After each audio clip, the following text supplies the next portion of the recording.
High বন্ধুরা, কেমন আছো? ভালো আছো? আমিও ভালো আছি। আজকে দই দিয়ে টক দই দিয়ে ইলিশ মাছ রান্না দেখাবো। আমি প্রথমে কালো জিরে দিয়েছি, পেঁয়াজ বাটা দিয়েছি। ওটাকে আমি আপনাদেরকে দেখাতে পারিনি, কেটে গেছে।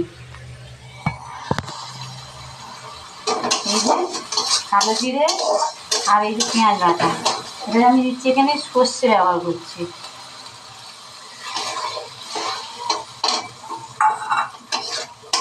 বাটা সর্ষে বেটে সর্ষেটা একটু ছেঁকে নেবে, তাহলে খেতেও ভালো লাগে। সাদা সর্ষে আছে, কালো সর্ষে আছে, ওর মধ্যে একটু কাঁচা লঙ্কা আছে। আমি এবার দেবো টক দই।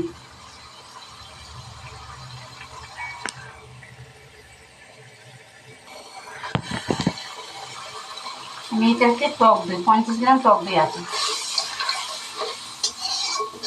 এটা ফুটে গেলে আমি এর মধ্যে কাঁচা ইলিশ একটু নুন হলুদ মাখিয়ে রেখেছি, সেটাকে এর মধ্যে ছেড়ে দেবো। ঝোলটা ফুটছে, আমি এবারে ইলিশ মাছগুলো ছেড়ে দেবো।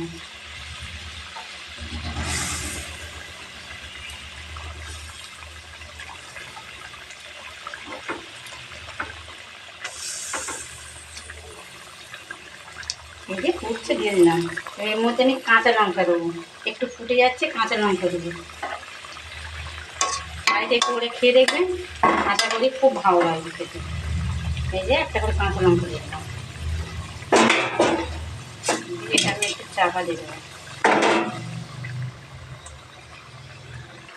এটা যখন ফুটছে আমি একটু রাস্তে দিচ্ছি, কারণ এটা একটু সিদ্ধ মতো হবে।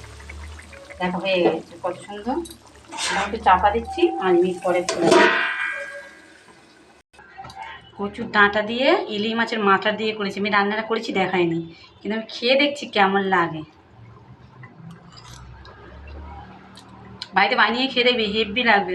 রসুন কুচি, আদা কুচি, পেঁয়াজ কুচি, একটু শুকনো লঙ্কা, একটু কালো জিরের ফোড়ন, আর ইলিশ মাছটা ভেজে তো নেবে, নিয়ে আর নুন দিয়ে কচু শাকটা একটু সিদ্ধ করে ফেলে দেবেন, দিয়ে করে দেখবেন, বাড়িতে করে খেয়ে দেবে, হেভি খেতে লাগবে ভাত দিয়ে।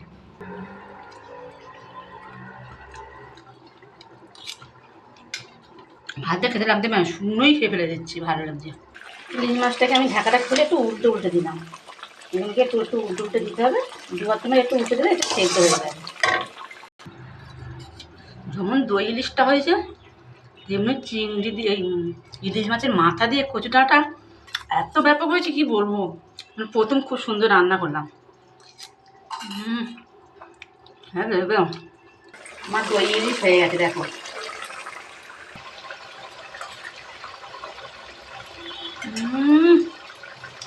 টক টক তো দই ইলিশটা হেভি হয়েছে। আপনারা বাড়িতে করে খেয়ে দেখবেন, আর আমাকে একটা লাইক একটা কমেন্ট করে দেবেন।